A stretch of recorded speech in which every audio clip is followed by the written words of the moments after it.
శివపురాణంలోని కథలను గురించి తెలుసుకుందాము. భారతదేశంలో బదరికావనం అనే వనము ఉన్నది. అది పరమ పవిత్రమైనది. నరనారాయణులు అక్కడే తపస్సు చేసేవారు. అయితే ఒకసారి మునులందరూ కలిసి అక్కడ ఒక యాగం చెయ్యాలి అని అనుకున్నారు. ఆ యాగంని చూద్దామని సూత మహర్షి కూడా అక్కడికి వచ్చారు. ఆయన రాకకు మునులంతా కూడా మహదానందాన్ని చెందారు. ఆయనను ఉచిత రీతిన సత్కరించి, మహాత్మా, శివపురాణము వినాలని మాకు చాలా కాలం నుంచి కోరికగా ఉన్నది. కాబట్టి ఆ యాగం సమయంలో ప్రతిరోజు కూడా మాకు శివుని లీలలను గురించి వివరించండి అని ప్రార్థించారు. అయితే ఆ మాటలకు ఆనందించిన సూతుడు, మునివర్యులారా, పూర్వకాలంలో మార్కండేయుడికి శివ మహాత్మ్యమును గూర్చి విపులంగా తెలుసుకోవాలని అనిపించింది. అప్పుడు సత్యలోకానికి వెళ్ళి శివుని లీలలను గురించి చెప్పమని అడిగాడు బ్రహ్మదేవుడిని. దానికి బ్రహ్మదేవుడు, ఈ విషయమంతా కూడా శ్రీ మహావిష్ణువుకు బాగా తెలుసు, కాబట్టి అతడి దగ్గరకు వెళ్ళు అని అన్నాడు. మార్కండేయుడు వైకుంఠానికి వెళ్ళాడు.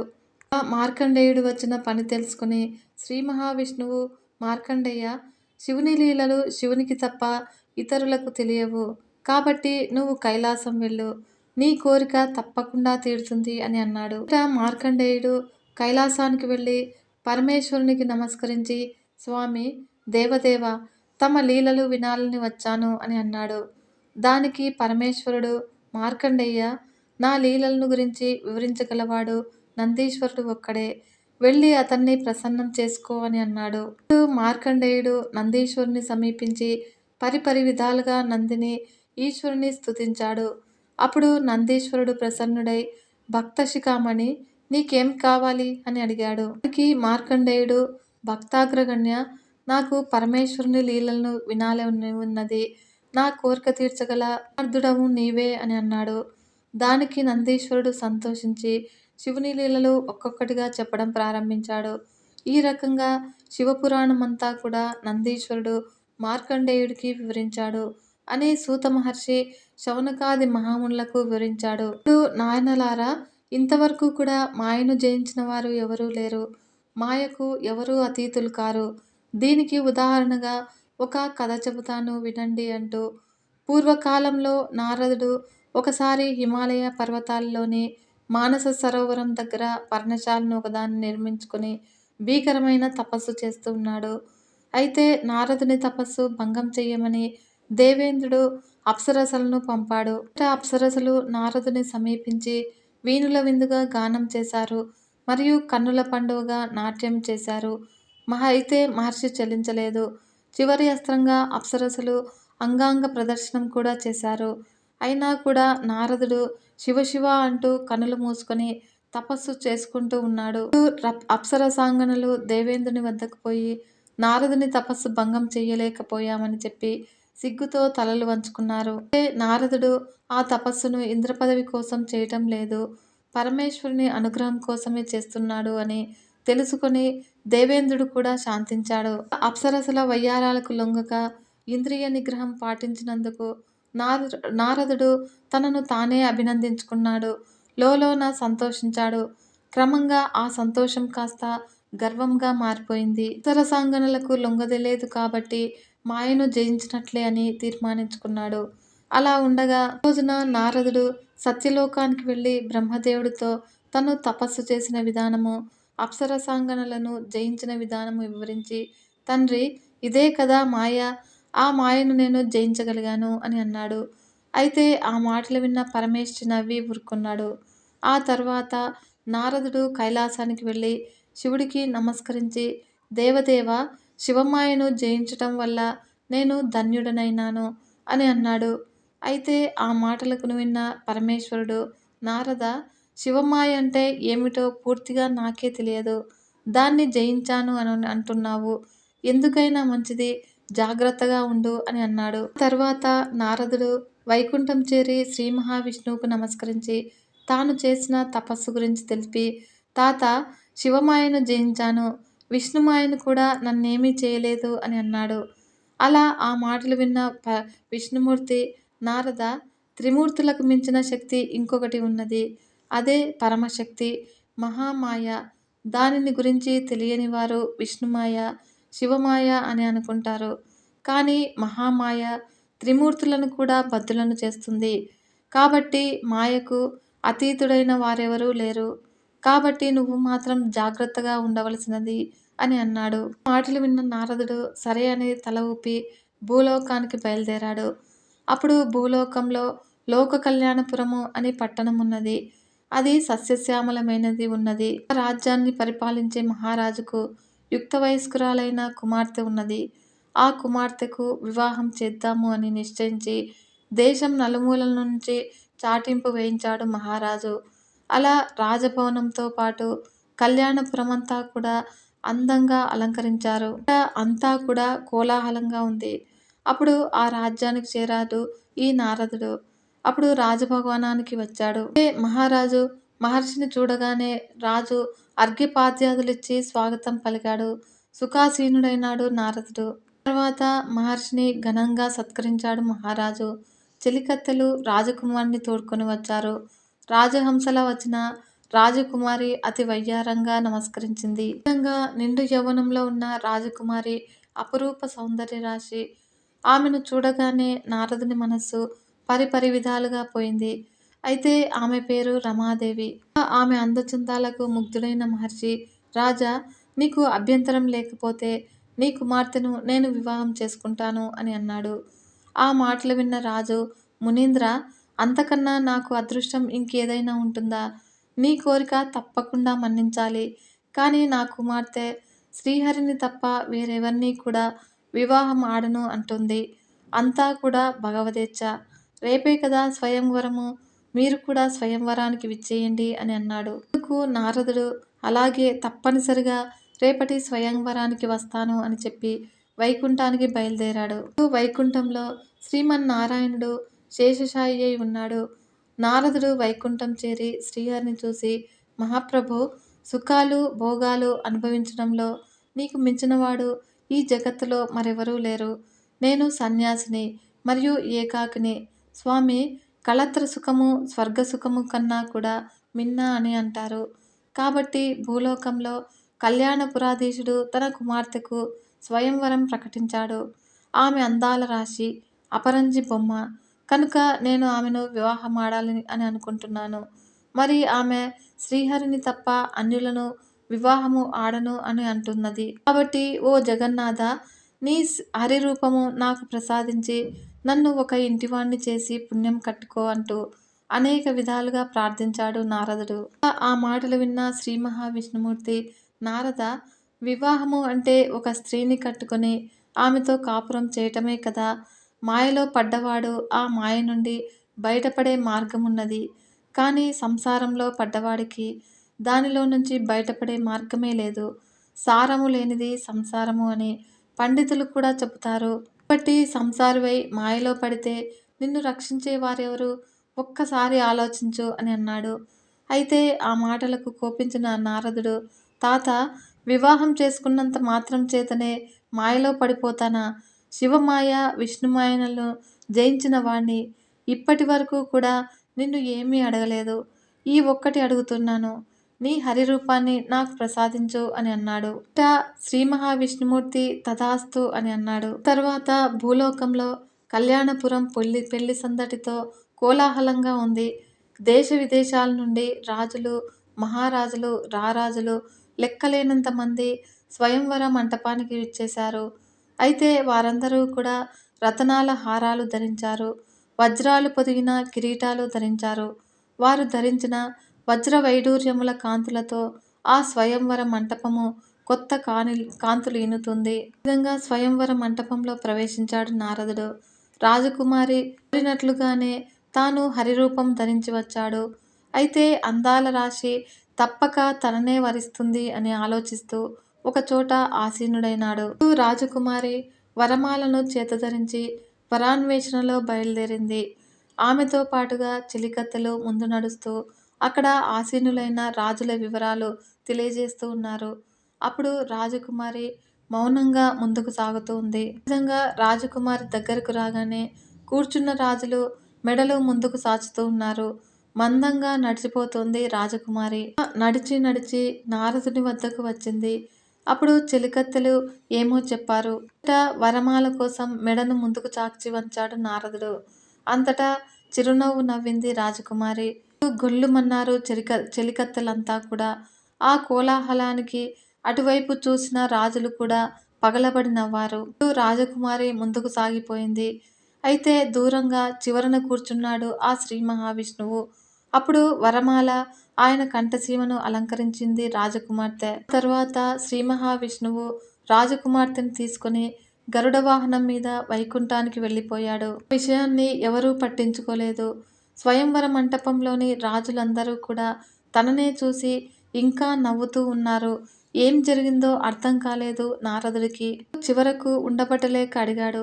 వారందరూ కూడా తనను చూసి ఎందుకు నవ్వుతున్నారు అని అడిగాడు. అయితే దానికి రాజులంతా కూడా ఏమయ్యా, నువ్వెవరో పిచ్చివాడిలాగా ఉన్నావు. మీద ఉన్న వస్త్రాలు ఆభరణాలు చూస్తే ఆ శ్రీనాథుడిలాగా ఉన్నాయి. కానీ నీ ముఖం చూస్తే ఇలాగా ఉన్నది. ఒకసారి నీ ముఖం చూసుకో అని అన్నారు. అలాంటి నిన్ను రాజకుమారి ఏ రకంగా వరిస్తుందనుకున్నావు అంటూ ఎగతాళి చేశారు. నారదునికి విషయమంతా కూడా అర్థమైంది. తనకు శ్రీహరి రూపాన్ని ఇమ్మంటే కోతి రూపాన్ని ఇచ్చాడు విష్ణుమూర్తి. ఈ కారణంగా సభలో తీరని పరాభవం జరిగింది నారదునికి. తలవంపులైంది. దీనికి కారణమైన విష్ణువును క్షమించరాదు అనుకుంటూ కోపంతో ఊగిపోతూ హుటాహుటిన వైకుంఠం చేరాడు.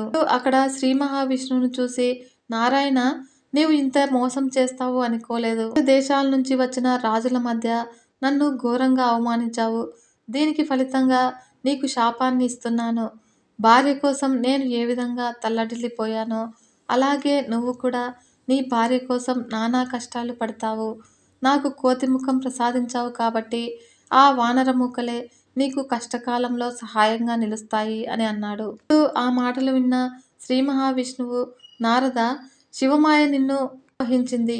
హరి రూపం కావాలని కదా నువ్వు అడిగావు. హరి అంటే కోతి అని అర్థము. నీకు తెలియదా? వైరాగ్యాలు కోల్పోయి ఈ రకంగా కోరటం నీకు తగినదా? ఒక్కసారి ఆలోచించు.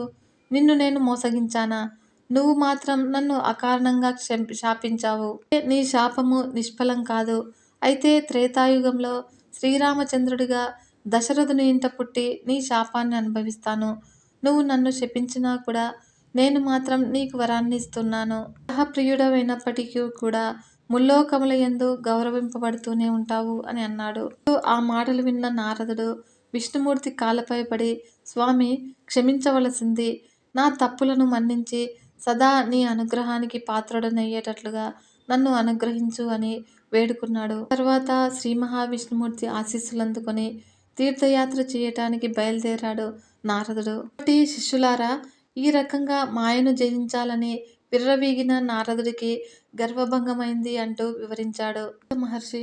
మునులంతా కూడా, గురువర్య, అసలు సృష్టి ఏ రకంగా జరిగిందో వివరించండి అని అన్నారు కృష్ణశర్మ. నాయన, శివపురాణంలోని సృష్టి రహస్యాన్ని వివరిస్తాను, వినవలసింది అంటూ ప్రారంభించాడు. సృష్టికి పూర్వము ఈ జగత్తు అంతా కూడా జలమయంగా ఉండేది. ఎటు చూసినా కూడా మహాసముద్రమే. దానికి ఎల్లలు లేవు. ఆ నీటి నుంచి ఒక మహా తేజస్సు ఆవిర్భవించింది. అది క్రమంగా ఆ కాంతిపుంజము ఒక రూపు దాల్చింది. తేజోమయమైన ఆ కాంతిపుంజమే పరబ్రహ్మము. అదే పరమశివుడు. పరబ్రహ్మ సృష్టి చెయ్యాలి అని సంకల్పించిన వాడై తన శరీరంలోని ఎడమ భాగం నుండి ప్రకృతి స్వరూపిణిని కల్పించాడు. ఆమె ఆదిశక్తి, పరాశక్తి, జగన్మాత. శక్తి ప్రాదుర్భావమైన ఆ తర్వాత పరమేశ్వరుడు సృష్టిని ప్రారంభించాడు. మొదటగా పరమేశ్వరుడు ప్రకృతి స్వరూపమైన ఆదిశక్తిని తన వామాంకం పైన ఆసీనురాలిని చేసి ఆమెను కౌగిలించుకొని విహారానికి బయలుదేరాడు. ఆ సమయంలో పరమేశ్వరుని సంకల్పం వల్ల నీలమేఘశ్యాముడు 4 చేతులు కలవాడు. ఆ చేతుల యందు శంఖ, చక్ర, గదా పద్మములను ధరించినవాడు, లక్ష్మీదేవితో కూడినవాడు అయిన శ్రీమన్నారాయణుడు ఉద్భవించాడు. పరమేశ్వరుడు అతనికి పట్టు వస్త్రములు, మణిమయ కిరీటము, కౌస్తుభమును ప్రసాదించాడు. పీతవస్త్రములు ధరించాడు కాబట్టి పీతాంబరుడు, లక్ష్మీ సమేతుడు కాబట్టి మాధవుడు, మరియు విశ్వవ్యాప్తి కాబట్టి విష్ణువు. సృష్టికి ముందుగా పుట్టాడు కాబట్టి పురుషోత్తముడు అని ప్రసిద్ధి చెందాడు. పరమేశ్వరుడు నారాయణుడికి ఓం నమ శివాయ అనే పంచాక్షరి మహామంత్రాన్ని ఉపదేశించి, నారాయణ సర్వకాల సర్వావస్థల యందు ఈ మంత్రాన్ని జపించు, ఈ జగత్సృష్టిలో నీదే ముఖ్య పాత్ర అని చెప్పాడు. అంతటా శ్రీ మహావిష్ణుమూర్తి సముద్రంలో వటపత్రం మీద శయనించి పంచాక్షరి మంత్రజపం చేస్తూ ఉండగా, అశరీరవాణి ఓయి నారమునందు ఉండుట చేత నీవు నారాయణుడు అని అనబడతావు అని పలికింది. అంటే నారము అనగా నీరు, జ్ఞానము అని అర్థము. అందుకే శ్రీమన్నారాయణుడు జ్ఞాననిధి. ప్రకృతి త్రిగుణాత్మకమైనది అనగా సత్వ రజో తమో గుణములతో కలిసి ఉన్నది. పరబ్రహ్మ పంచాత్యాత్మకమగు తన వీర్యమును గుణసంచలనము లేనప్పుడు ప్రకృతి యొక్క యోనియందుంచాడు.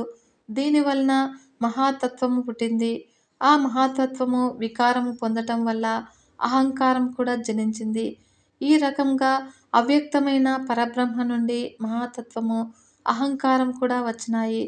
ఆ అహంకారం నుండి పంచ తన్మాత్రలు అంటే శబ్ద స్పర్శ రూప రస గ్రంథాలు, వాటి నుంచి పంచభూతాలు అంటే పృథ్వీ జలము తేజస్సు వాయువు ఆకాశము, వాటి నుంచి జ్ఞానేంద్రియాలు కర్మేంద్రియాలు మనస్సు బుద్ధి చిత్తము ఉద్భవించాయి.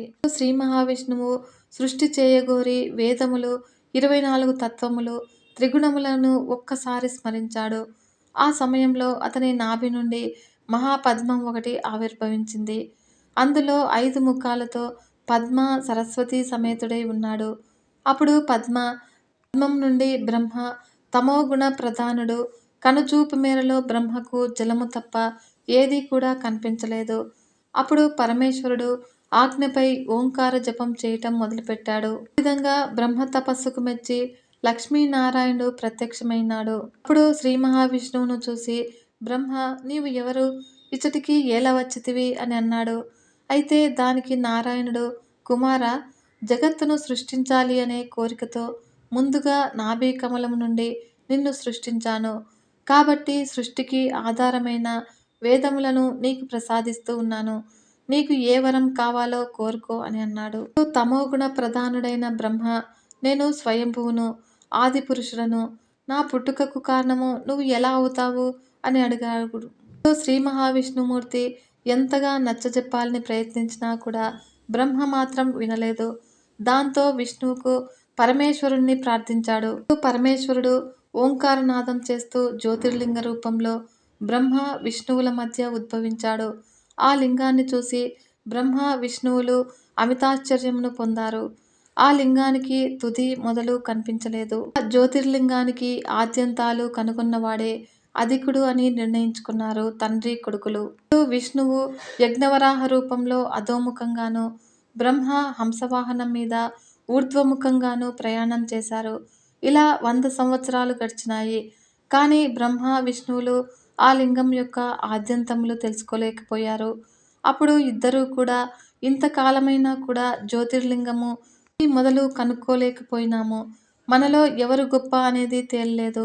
కాబట్టి ఇద్దరము కలిసి ఆ పరమేశ్వరుణ్ణి ప్రార్థిస్తాము అనుకొని పరమేశ్వరుణ్ణి భక్తి శ్రద్ధలతో పరిపరి విధాలుగా ప్రార్థించారు.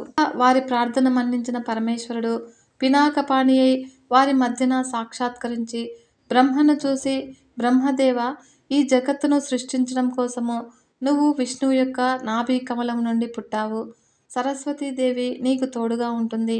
ఇప్పుడు తమో గుణము చేత ఆవరింపబడి ఉన్నావు. ఆ కారణం చేత నీవెవరివో నీకు తెలియటం లేదు.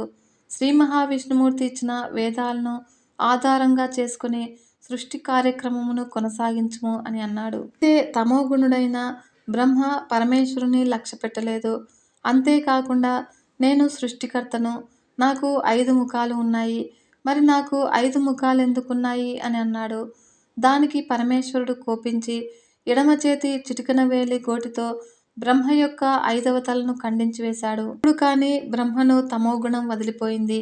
తను చేసిన తప్పు తెలుసుకొని క్షమించమని పరమేశ్వరుని వేడుకున్నాడు. అంతటా పరమేశ్వరుడు ప్రసన్నుడై బ్రహ్మదేవ, వేదాలను తీసుకో, ఆ విజ్ఞానం వల్ల సృష్టిని ప్రారంభించు. బ్రహ్మదేవుడవైన నీవు సృష్టికర్తవు, విష్ణుమూర్తి స్థితికర్త, నేను రుద్రుని రూపంలో లయము కావిస్తాను. మనమే త్రిమూర్తులము.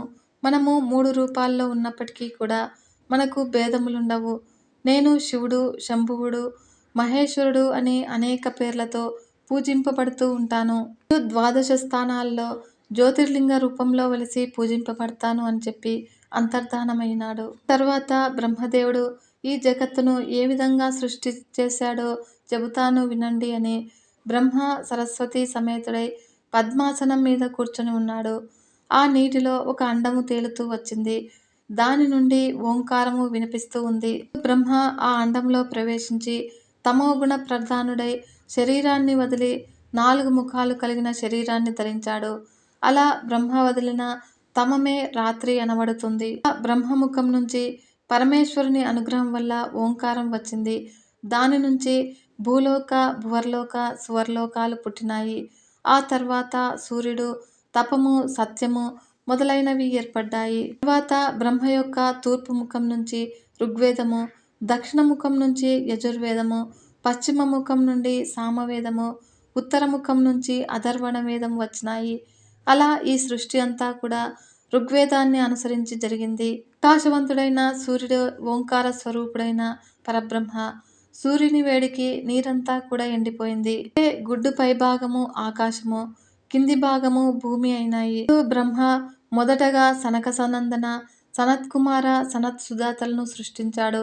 వారు ఈ సృష్టి కార్యక్రమంకు విముఖులై తపోవనానికి వెళ్ళిపోయారు. అది చూసి విచారంలో మునిగిపోయాడు బ్రహ్మ. అప్పుడు శ్రీ మహావిష్ణువు, రుద్రుడు అక్కడికి వచ్చి సృష్టి కార్యక్రమంలో తాము కూడా సహాయపడతానని చెప్పగా శ్రీమన్నారాయణుడు బ్రహ్మ సరస్వతులకు సత్యలోకము, లక్ష్మీనారాయణులకు వైకుంఠము, ఉమామహేశ్వరులకు కైలాసము నివాస స్థానాలుగా ఏర్పాటు చేశాడు. అప్పుడు శ్రీ మహావిష్ణువు పంచాక్షరి మంత్రాన్ని, శివుడు అష్టాక్షరి మంత్రాన్ని, బ్రహ్మదేవుడు ఓంకారాన్ని జపించారు. సమయంలో బ్రహ్మ మానసపుత్రులైన ప్రజాపతులు ఉద్భవించారు. వీరు 21 మంది. బ్రహ్మ, మనువు, దక్షుడు, భృగువు, ధర్ముడు, యముడు, సురుచి, అంగీరసుడు, అత్రి, పులస్త్యుడు, పులహుడు, క్రతువు, కశ్యపుడు, వశిష్ఠుడు, పరమేష్టి, సూర్యుడు, సోముడు, కర్దముడు, క్రోధుడు, దివాకుడు, ప్రీతుడు. దక్ష ప్రజాపతికి 64 మంది కుమార్తెలు. వీరిలో అదితి, దితి, వినత, కద్రువ, శశ, ముని, అరిష్ట, మాతంగి, తామ్ర ఇలా అనే 10 మందికి కశ్యపునికిచ్చి వివాహం చేశాడు. కశ్యపుడికి అదితి యందు ఇంద్రాది దేవతలు, దితి యందు దైత్యులు, వినతకు అనూరుడు గరుత్మంతుడు, కద్రువకు సర్పములు, శశకు పక్షులు, మునికి గంధర్వులు, అరిష్టకు అప్సరసలు, మాతంగికి ఐరావతము, తామ్రకు పక్షులు, ఇలకు వృక్షములు జన్మించినాయి. ఇంద్రాది దేవతలు సత్యధర్మ పరాయణులు. ఇంద్రునికి స్వర్గాధిపత్యం ఇచ్చారు దేవతలు. అతడికి వేదకర్మల యందు అధికారము, యజ్ఞ యాగాదులలో ఆవిర్భావము ఇచ్చారు. దైత్యులు అధర్మపరులు, అసూయాపరులు. వీరికి కీకారణ్యములు, కొండ గుహలు నివాస స్థానములైనాయి. మిగిలిన వారికి వారి స్వభావమును అనుసరించి నివాసము కల్పించబడింది. తర్వాత బ్రహ్మ యొక్క అంశతో స్వయంభువ మనువు జన్మించాడు. పద్మగంధి, శతరూప అతని భార్యలు.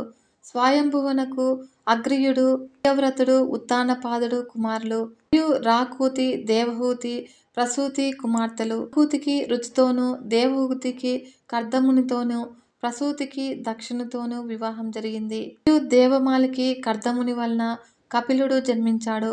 దక్షుని యొక్క 13 కుమార్తెలను ధర్ముడు వివాహం చేసుకోగా భృగువు 11 మందిని వివాహమాడాడు. అప్పుడు శివుడు సతీదేవిని, మరీచి సంభూతిని, అంగీరసుడు స్మృతిని, పులస్త్యుడు ప్రీతిని వివాహమాడారు. ఈ రకంగా దక్ష ప్రజాపతి కుమార్తెలు తమ భర్తలతో కలిసి 3 లోకాల్లోనూ జీవరాశిని ఉత్పత్తి చేశారు. ఈ విధంగా దక్ష ప్రజాపతి సంతతి వలన పిపీలికాది బ్రహ్మ పర్యంతము 84 లక్షల జీవరాశులు జన్మించినాయి అంటూ సృష్టి రహస్యాన్ని వివరించాడు. అయితే తెలిసి గాని తెలియక గాని పరమేశ్వరుణ్ణి ఆరాధించినట్లయితే ఆ భక్తులను పరమేశ్వరుడు చల్లగా చూస్తాడు. దీనికి ఉదాహరణగా ఒక కథ చెబుతాను వినండి అంటూ మహర్షి ఇలా చెప్పడం ప్రారంభించాడు. అంతకంటే ముందుగా మన ఛానల్ని ఎవరైతే కొత్తగా చూస్తున్నారో ఈ వీడియోను పూర్తిగా చూసి మీకు నచ్చింది అనిపిస్తే ఒక చిన్న లైక్ చేసి మన ఛానల్ని సబ్స్క్రైబ్ చేసి సపోర్ట్ చేయండి ఫ్రెండ్స్. కాలంలో కాంపిల్య నగరంలో యజ్ఞదత్తుడు అనే బ్రాహ్మణుడుండేవాడు. ఆయన వేదాంగ విదుడు, శాస్త్రవేత్త, పరమనిష్ఠాగరిష్ఠుడు. రాజాదరణతో పాటుగా ప్రజల మన్ననలను కూడా పొందేవాడు. సదాచార సంపన్నుడు అని పేరు తెచ్చుకున్నాడు. అతని భార్య సోమిదమ్మ. అయితే ఆమె కూడా భర్తకు తగిన భార్య. వీరి కుమారుడు గుణనిధి. అయితే ఒకడే కుమారుడు కావటం చేత అతన్ని అల్లారు ముద్దుగా పెంచారు. అలా పిల్లవాడికి 7వ ఏడు రాగానే ఉపనయనం కూడా చేశారు. తర్వాత విద్యాభ్యాసానికి పంపారు. కానీ అతడు చదువు సంధ్యలు మాని సోమరి అయి చెడు స్నేహాలకు అలవాటు పడ్డాడు. ఈ విషయం తెలిసినా కూడా ఒక్కగానొక్క కొడుకు కావటం చేత తల్లి అతి గారాబం చేస్తూ ఉండేది. దండించేది మాత్రం కాదు. రాజుగారి కొలువు పండిత చర్చలతోనే తండ్రికి కాలం సరిపోయేది. కుమారుని గురించి పట్టించుకునేవాడు కాదు. అయితే గుణనిధి క్రమంగా పెరిగి పెద్దవాడైనాడు. అతడితో పాటే అతని చెడు లక్షణాలు కూడా పెరిగినాయి. దుర్జన సాంగత్యము, మద్యపానము, జూద్యము వంటి వ్యసనాలు అలవాటు పడ్డాడు. రాత్రి పగలు కూడా లేదు. ఎప్పుడో ఇంటికి వచ్చి అన్నం తినిపోయేవాడు. ఒకవేళ ఎప్పుడైనా కూడా తండ్రి కుమారుని గురించి అడిగితే వేదాధ్యయనంలో తీరిక లేకుండా ఉన్నాడు అని చెప్పేది తన తల్లి. విధంగా కుమారుడు ఇంటికి వచ్చినప్పుడు కంటతడి పెట్టుకునేది తన తల్లి. చెడు తిరుగుళ్ళు మాని చదువుకోమని చెప్పేది. అయితే అతను వినేవాడు కాదు. కానీ పుత్ర ప్రేమతో అతడు అడిగినంత డబ్బు ఇచ్చి పంపేది. ఈ రకంగా తల్లికి తెలిసి కొంత, తెలియక కొంత తీసుకుని వెళ్ళి జూదమాడేవాడు గుణనిధి. ఈ రకంగా కొంతకాలం గడిచిపోయింది. ఒకరోజు గుణనిధి తల్లిని డబ్బిమ్మని అడిగాడు. అయితే అతడు అడిగినంత ఆమె ఇవ్వలేకపోయింది. ఆ కారణంగా తల్లికి తెలియకుండా లోపల పెట్టెలో ఉన్న వజ్రపు ఉంగరాన్ని తీసుకుపోయాడు గుణనిధి. గుణనిధి ఆ ఉంగరాన్ని జూదంలో ఓడిపోయాడు. తెలిసినవాడు ఆ ఉంగరాన్ని తీసుకుని రాజవీధిలో పోతూ ఉండగా యజ్ఞదత్తుడు ఆ ఉంగరాన్ని చూశాడు.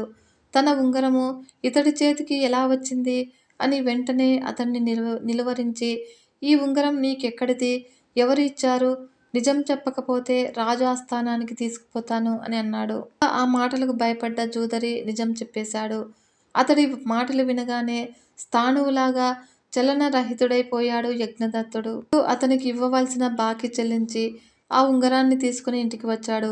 భర్త ఇంటికి రాగానే కాళ్లకు నీళ్ళిచ్చింది భార్య. అప్పుడు యజ్ఞదత్తుడు హతాశయుడై నేల మీద కూలపడ్డాడు. అతని కళ్ళు బైర్లు కమ్మినాయి.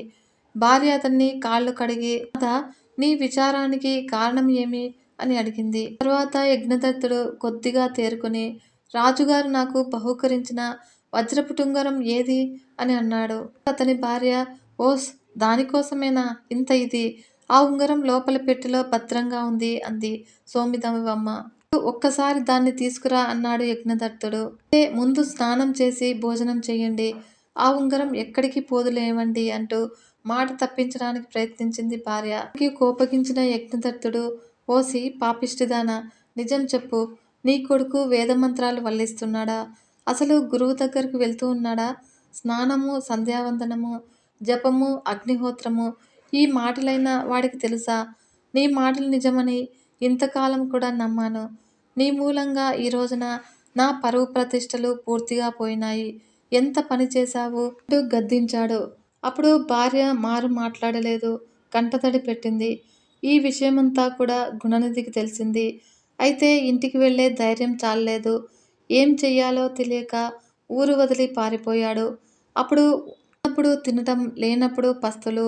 ఎక్కడికి వెళ్ళాలి, ఏం చెయ్యాలి ఇలా ఆలోచిస్తూ ఒక గ్రామాన్ని చేరుకున్నాడు. ఆ ఊళ్ళో ఒక శివాలయం ఉంది. ఎక్కడికి వెళ్ళాలో తెలియని గుణనిధి శివాలయంలోనికి వెళ్ళాడు. అదే ఆ రోజు శివరాత్రి. ఆ రాత్రంతా కూడా భక్తులు అక్కడ చేరి భజనలు చేస్తున్నారు. గత 2 రోజులుగా భోజనం చేయలేదు గుణనిధి. అంతటా నీరసించిపోతుంది శరీరము. ఆ శరీరమంతా కూడా తూలిపోతుంది. నిద్రపోదాము అంటే అంతా భజన గోలగా ఉంది. ఇంతలో భక్తుల పూజలు పూర్తయినాయి. అప్పుడు భగవంతుడికి నివేదనలు చేశారు. అప్పుడు వారంతా కూడా ఆ రోజు ఉపవాసమున్నారు కాబట్టి ఆ ప్రసాదము ఎవరూ తినలేదు. తెల్లవారబోతూ ఉంది. భక్తులు స్నాన సంధ్యలు పూర్తి చేసుకోవటానికి బయటకు వెళ్లారు. సమయంలో ఆలయంలో ఎవ్వరూ కూడా లేరు. దేవుని విగ్రహం దగ్గర అనేక రకాలైన తినుబండారాలు, గుమగుమ వాసనలు, ఆకలి బాధతో అలమటిస్తూ ఉన్న గుణనిధికి శివుని అనుగ్రహము లభించినట్లయింది. ఇప్పుడు మెల్లగా లేచి గర్భాలయంలోనికి ప్రవేశించాడు. అక్కడ దీపారాధన కొండెక్కింది. ఇప్పుడు తన పైన ఉన్న బట్ట చింపి నూనెలో ముంచి వెలిగించాడు. ఆ వెలుతురులో ప్రసాదమున్న పాత్రలు చేతిలోకి తీసుకున్నాడు. అయితే ఇంతలో బయట ఎవరో వస్తున్న అలికిడి అయింది. అప్పుడు వాళ్ళు వచ్చి తనను అడ్డగిస్తారేమోనని భయపడి పారిపోయాడు. అతన్ని చూసిన భక్తులు దొంగ దొంగ అని అరిచి పట్టుకో ప్రయత్నం చేశారు. ఆ కంగారులో గర్భగుడి బయటకు వచ్చి అక్కడ ఉన్న నందీశ్వరుడి మీద పడ్డాడు. తన తలకు గాయమైంది. స్పృహ కోల్పోయి కొద్ది క్షణాల్లోనే మరణించాడు. ఈ విధంగా గుణనిధి ప్రాణాలు తీసుకుపోవడానికి యమదూతలు వచ్చారు. అతని కోసము శివభటులు కూడా వచ్చారు. పాపి, జూదరి, దొంగ కాబట్టి యమలోకానికి రావాలి అని అన్నారు యమకింకర్లు. అయితే మహాశివరాత్రి నాడు ఉపవాసం ఉన్నాడు. రాత్రంతా కూడా జాగారం చేశాడు. పైగా తెల్లవారకుండానే ప్రాణాలు కూడా వదిలాడు కాబట్టి కైలాసానికి రావాలి అన్నారు శివభటులు. రకంగా వీరి మధ్య వాదోపవాదాలు జరుగుతూ ఉండగా ఆకాశం నుండి దివ్య విమానం ఒకటి వచ్చింది. అప్పుడు శివదూతలు, ఓ యమభటులారా, లోకంలో ఎవరైనా సరే తెలిసి గాని తెలియక గాని శివరాత్రి ఉపవాసముండి జాగారము చేసినట్లయితే వారికి కైలాస ప్రాప్తి కలుగుతుంది. ఇతడు ఆ 2 పనులు చేశాడు. పైపెచ్చు శివరాత్రి రోజున మరణించాడు. కాబట్టి ఇతడికి శాశ్వతంగా కైలాసంలో ఉండే యోగ్యత లభించింది. అందుచేత గుణనిధికి కైలాసానికి తీసుకువెళ్ళిపోతున్నాము అంటూ అతన్ని దివ్య విమానం ఎక్కించి కైలాసానికి తీసుకుపోయారు. గుణనిధి కైలాసంలో చాలా కాలం ఉండి తర్వాత కళింగ దేశపు రాజకుమారుడుగా జన్మించాడు. తండ్రి తర్వాత ఇతడే రాజైనాడు. ఇతని పేరు ఆరిందముడు. ఇతడు ఒక గొప్ప శివభక్తుడు. అలా శివాలయాలు చాలానే కట్టించాడు. మరియు యజ్ఞయాగాలు చేయించాడు.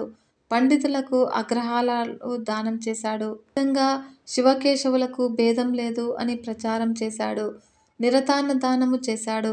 చివరకు అవసాన కాలంలో అష్టాక్షరి మంత్రాన్ని జపిస్తూ ప్రాణాలు వదిలాడు.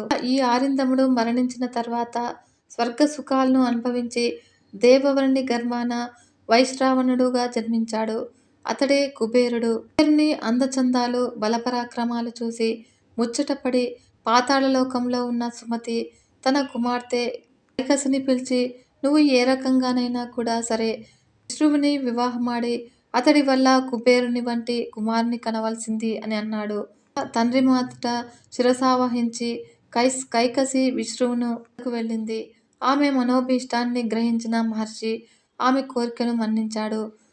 అది అసుర సంధ్య కావటం చేత ఆమెకు రాక్షసులు జన్మించారు.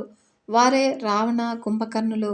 కుబేరుడు శివుని గురించి తపస్సు చేసి వరాలు పొందాడు.